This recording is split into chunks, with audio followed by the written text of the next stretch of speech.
Vous faites bien de choisir Lumière du Monde Télévision pour vous informer sur l'actualité africaine et internationale. Mesdames et messieurs, bonsoir et bienvenue à votre journal. À présent, les titres. Sergueï Lavrov, le chef de la diplomatie russe, a bouclé mercredi sa tournée africaine au Tchad. Lavrov a réitéré au cours d'une conférence de presse l'engagement de son pays à coopérer avec les autorités tchadiennes. On en parle dans votre journal. Élections législatives européennes, les Pays-Bas étaient aux urnes ce jeudi. Sur les 27 pays européens, quelques 370 millions d'électeurs sont appelés à élire 720 eurodéputés. États-Unis, il n'y aura vraisemblablement pas de procès pénal contre Donald Trump en Géorgie avant la présidentielle américaine. La justice de l'État de Géorgie a suspendu la procédure pénale contre l'ex-président américain dans l'affaire où Trump est accusé d'avoir inversé les résultats de la présidentielle de 2020. Encore une fois, bonsoir et bienvenue. Le mercredi 5 juin marquait la fin d'une course longue de 4 pays africains visités en 3 jours pour le ministre russe des Affaires étrangères, Sergueï Lavrov. Après la Guinée, le Congo et le Burkina Faso, la dernière étape était le Tchad où, après avoir rencontré le président Mahamat Idriss Déby, le chef de la diplomatie russe a rappelé lors d'une conférence de presse la disponibilité de son pays pour coopérer dans de nombreux domaines avec le Tchad. Lors de l'étape finale de sa tournée africaine, Sergueï Lavrov a tenu une conférence de presse avec son homologue tchadien à N'Djamena, la capitale. Les deux hommes ont discuté du renforcement de leur coopération militaire, économique et commerciale. Parallèlement, le diplomate russe a critiqué la position des Occidentaux dans la crise ukrainienne. Tiens. Les organisations occidentales ne cherchent pas réellement à préserver la paix. Leur position est claire. Vous devez choisir entre soutenir la Russie ou non. Et si vous choisissez la Russie, nous vous punirons. Voici la position de l'Occident. Cette visite du diplomate russe au Tchad a suscité des interrogations, surtout qu'en janvier dernier, Mahamat Déby a été reçu à Moscou par Vladimir Poutine. Un rapprochement qui n'est pas du goût de la France, qui maintient encore sur place 1 millier de soldats. Selon cet analyste, la Russie rend coup pour coup aux Occidentaux en s'imposant comme une autre alternative dans la lutte contre le terrorisme au Sahel. La question sécuritaire, c'est un point d'entrée. Ça a permis à la Fédération de Russie de prendre pied en République centrafricaine à l'époque, au Mali et dans d'autres pays sahéliens. Et la même dynamique sécuritaire en République démocratique du Congo. La tournée de Sergueï Lavrov en Afrique de l'Ouest et centrale s'est conclue par une rencontre avec le président tchadien fraîchement élu. Au Bénin, 7 soldats ont été tués mardi lors d'une attaque perpétrée dans le parc national de la Pendjari au nord du pays. Les autorités locales qui ont confirmé l'attaque n'ont pas communiqué sur les circonstances autour de ces décès. Cette région frontalière avec le Burkina Faso est devenue l'épicentre des attaques djihadistes ces dernières années selon les autorités béninoises. En Afrique du Sud, des tornades meurtrières ont causé de nombreux dégâts dans les provinces du Sud-Est et de l'Est. Des dégâts qui ont entraîné la mort de 22 personnes. Face à l'ampleur du sinistre, quelques milliers de personnes ont dû quitter leur foyer. Les images. De violentes tornades ont touché les provinces du sud-est et de l'est de l'Afrique du Sud. Dans le KwaZulu-Natal, les inondations ont causé de nombreux dégâts, arrachant la vie à 11 personnes. La ville de Tonga est la plus touchée. La toiture de la maison de 7 habitants a été rasée par le vent. Quand je me suis réveillée, j'ai constaté que la porte était bloquée de l'extérieur par une tôle ondulée. En essayant de la dégager, j'ai vu un puissant tourbillon accompagné d'un fort coup de tonnerre et d'une pluie abondante. J'ai été surpris par la pluie alors que j'étais à l'intérieur de ma maison. Les équipes de secours sont encore déployées dans les 2 provinces. Quelques milliers de personnes ont dû quitter leur foyer. Au total, selon les autorités, 22 personnes sont mortes dans les inondations. Umpile Mfeka est revenue sur les lieux du drame. Elle raconte. Je n'ai pas été témoin de la tornade, mais mes enfants m'ont raconté ce qui s'était passé lorsqu'ils étaient dans la maison. Ils m'ont dit qu'ils avaient vu un vent fort qui tourbillonnait. Ils se sont protégés avec des couvertures. Finalement, ils ont réussi à sortir de la maison avec l'aide de leur frère aîné. L'Afrique du Sud subit des intempéries et une vague de froid causée par un système dépressionnaire appelé Cat of Law qui provoque de fortes pluies, de la grêle, des vents violents et des chutes de neige.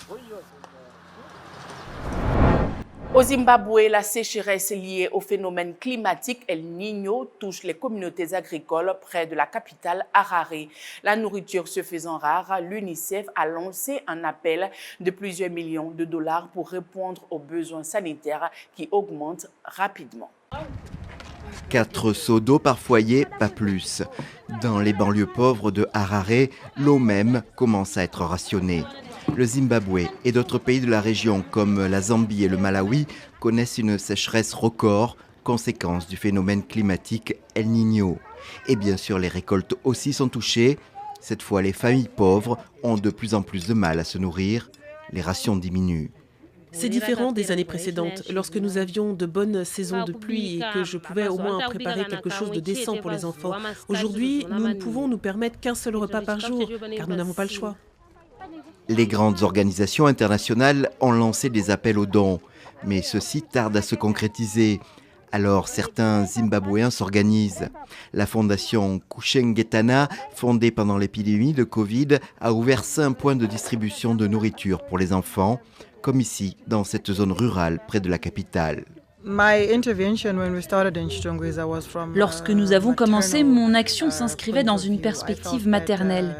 J'estimais en tant que mère, femme et membre d'une communauté que je devais intervenir lorsque j'entendais les cris d'un enfant voisin disant qu'il n'avait pas mangé depuis hier. Mais les moyens sont limités, comme la distribution. Ici, une grosse cuillère de ragoût, de soja et macaroni par enfant. Pour beaucoup, ce sera le seul repas de la journée. La fondation Kushengetana fournit des repas à quelques 1500 enfants, mais la fondatrice craint d'être submergée par la demande alors que les dons sont en baisse. Un mot de culture dans ce journal. Dans l'Est de la République démocratique du Congo, le Kitabus, un concept créé pour favoriser la lecture à un large public. Il s'agit d'une bibliothèque mobile qui signifie livre en swahili. C'est une initiative de l'Institut français de Bukavu qui tient à promouvoir l'éducation de base dans la région grâce à des livres adaptés au programme d'enseignement congolais. 2 coups de klaxon pour annoncer son arrivée. Dans cette école privée de Bukavu au sud Kivu, c'est l'heure de se rendre à la bibliothèque. Quelques tabourets, des nattes et un auvent, en un rien de temps. Tout est prêt pour accueillir les élèves. Chacun et chacune va passer, voir ce qu'il y a, le dispositif qu'il y a dedans et prendre un livre qu'il veut. Il y a des bandes dessinées, il y a des romans. Ce sont des livres qui peuvent aussi nous enseigner. J'aime beaucoup les livres. La majorité des jours, j'aime toujours lire des trucs, même des journaux. Et maintenant, comme j'ai vu des livres, et puis c'est les Kitabus qui vient de l'Institut français, on nous a dit aussi qu'on avait une activité. Alors moi aussi, j'ai voulu participer à cette activité. Et surtout, comme j'aime lire, j'ai trouvé Tom Tom et Nana. J'aime toujours ça et j'ai commencé à lire. Des livres pour tous les goûts et tous les âges. Pendant 2 heures chaque semaine, ces élèves découvrent un plaisir auquel ils n'avaient jusqu'à présent pas accès. La ville de Bukavu contient beaucoup d'écoles, mais qui n'ont pas de bibliothèque. Celles qui ont des bibliothèques sont vraiment minimes. Nous avons beaucoup plus voulu ouvrir une porte qui était grandement fermée. Car dans la province pauvre du Sud Kivu ravagée par l'insécurité, l'achat de livres ou tout simplement de manuels scolaires reste un luxe. Un défi supplémentaire pour les enseignants. Les manuels que Kitabus nous apporte au niveau de l'école, ce sont des manuels de lecture que les enfants peuvent exploiter, n'est-ce pas, pour la lecture. Parce que comme vous le savez, la grande partie de la science existe dans la lecture, dans les livres. 6 écoles de Bukavu bénéficient pour l'instant de cette initiative, lancée mi-mai par l'Institut français. Le Kitabus espère desservir de nombreux autres établissements et atteindre les zones les plus reculées de la province du Sud Kivu.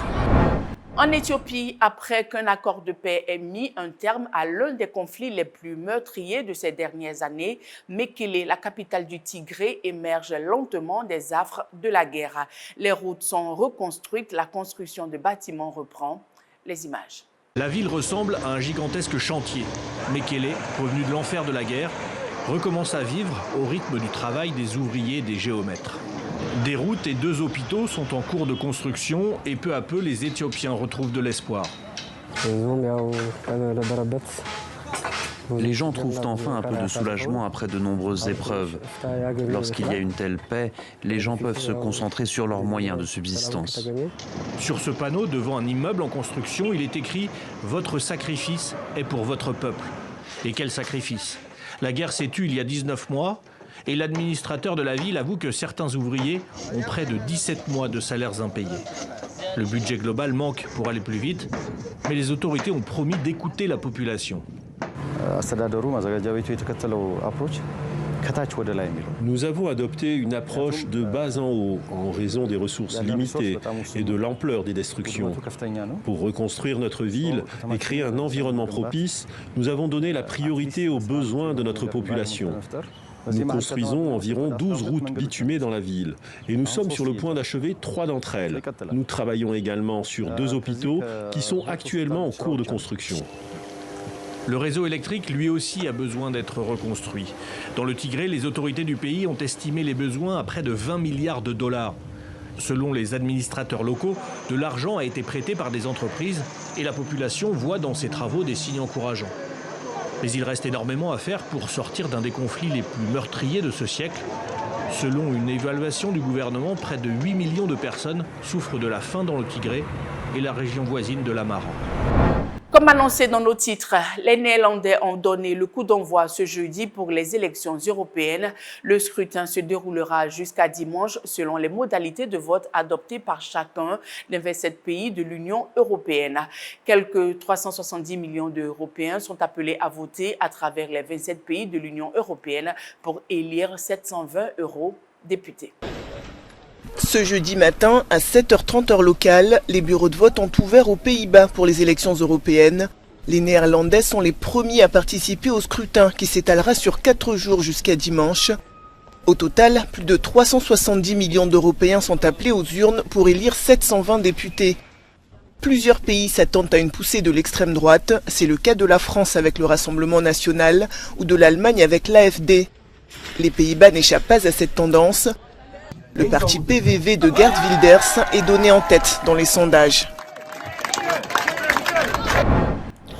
Ailleurs dans l'actualité, aux États-Unis, la Cour d'appel de l'État de Géorgie a suspendu mercredi la procédure pénale contre Donald Trump et ses 14 co-prévenus pour tentative illégale d'inverser les résultats de l'élection présidentielle américaine de 2020 jusqu'à ce qu'elle ait statué sur la demande de dessaisissement de la procureure. La Cour d'appel a en effet fixé son audience au 4 octobre, à un mois du scrutin, et sa décision n'est pas attendue avant 2025. Nous restons toujours dans l'actualité aux États-Unis. Le président Joe Biden a signé un décret le mardi 4 juin qui permet de fermer temporairement la frontière des États-Unis avec le Mexique aux demandeurs d'asile clandestins. Le texte empêche les migrants entrés illégalement sur le territoire américain de bénéficier du droit d'asile. Les détails dans ce reportage. Il a beau y avoir des barbelés tout au long de la frontière, rien pour décourager des milliers de personnes qui la traversent chaque jour illégalement. En 6 mois, plus d'1 million de personnes ont été interceptées à la frontière américaine avec le Mexique. C'est devenu un des principaux enjeux électoraux. Il ne faut pas instrumentaliser politiquement la frontière, dit-il, mais la réparer. À 5 mois des élections présidentielles, Joe Biden décide d'agir et signe un décret présidentiel. On va interdire les migrants de traverser la frontière illégalement, dit-il, mais on n'empêchera pas ceux qui suivent le processus légal. Car la situation est critique. De octobre 2023 à avril 2024, plus d'1 500 000 personnes ont été interceptées à la frontière. L'année dernière, plus de 2 400 000 personnes ont été interceptées. Aujourd'hui, l'administration Biden propose 1 500 agents de sécurité additionnels à la frontière, 4 300 agents pour les demandeurs d'asile, plus 100 juges pour traiter les 2 millions de dossiers qui sont toujours en suspens. Joe Biden veut cependant se dissocier de son prédécesseur.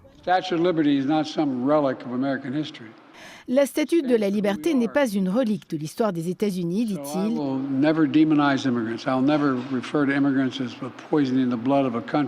Et jamais je ne diaboliserai les immigrants et dire qu'ils empoisonnent le pays. Un petit clin d'œil à Donald Trump qui a fait de l'immigration illégale son principal cheval de bataille. When Joe Biden came into office, he inherited the lowest rate of illegal immigration in 45 years. Joe Biden a hérité du plus bas taux d'immigration illégale en 45 ans, dit-il. Il a brisé le système. But instead, he deliberately broke the system. Chez les démocrates progressistes également, on s'oppose à ce décret. Je suis déçue, dit-elle. On a besoin de moderniser en profondeur tout le système d'immigration. Déjà, l'Association de défense des droits entend poursuivre l'administration comme elle l'avait fait pour Donald Trump en 2018. Nous nous sommes engagés après la Seconde Guerre mondiale, dit-il, de ne plus renvoyer des gens sans les avoir examinés. La Corée du Sud accueille depuis mardi des délégations de 48 pays africains pour un important sommet grâce auquel Séoul souhaite conclure des accords allant de l'approvisionnement en minerais critiques au projet d'infrastructure. Le président Yoon Suk-yeol a d'ailleurs fixé dans son discours l'accroissement de la coopération dans ce domaine comme priorité. Dans la course aux minerais stratégiques de l'Afrique, le président sud-coréen veut également s'assurer un approvisionnement permanent à l'heure où le tout électrique gagne du terrain. Lors de ce premier sommet à Séoul, son message était clair. Tisser sa toile sur ce terrain des minerais très convoités en signant un maximum de partenariats avec les pays africains présents. Et si le pays est souvent resté en marge des différentes batailles sur le continent, Yoon Suk-yeol tente de faire oublier cet épisode. Le rôle de l'Afrique est devenu plus important en raison de l'imprévisibilité de la chaîne mondiale d'approvisionnement à cause des risques géopolitiques. J'espère établir un partenariat sur les minerais clés avec les nations africaines et développer une coopération mutuellement bénéfique dans le domaine des ressources par le biais d'un partenariat de sécurité sur les minerais clés avec des pays qui partagent les mêmes valeurs. En 2022, le montant cumulé des investissements sud-coréens en Afrique s'élevait à plus de 9 milliards de dollars. Cependant, face à des mastodontes comme la Chine avec près de 260 milliards, le petit poussé sud-coréen devra multiplier les efforts pour arracher une place de partenaire privilégié. Religion dans ce temps de formation, le réseau évangélique suisse propose un test pour permettre à chaque chrétien de mesurer son impact à faire des disciples et d'obtenir des conseils pour progresser. Ce test permet de découvrir dans quel domaine vous êtes déjà fructueux et dans quel domaine il serait bon de continuer à progresser dans l'évangélisation et l'accompagnement des nouveaux convertis. Mis au point par le groupe de travail Discipula du réseau évangélique suisse, RES, cette auto-évaluation a pour but d'aider à mesurer vos forces et faiblesses afin de grandir dans l'art et la manière de mieux répondre au commandement de Christ de faire des disciples, indique le RES sur son site internet. C'est la fin de ce temps d'information. Merci de l'avoir suivi. Prochain rendez-vous demain. D'ici là, portez-vous bien et que Dieu vous bénisse.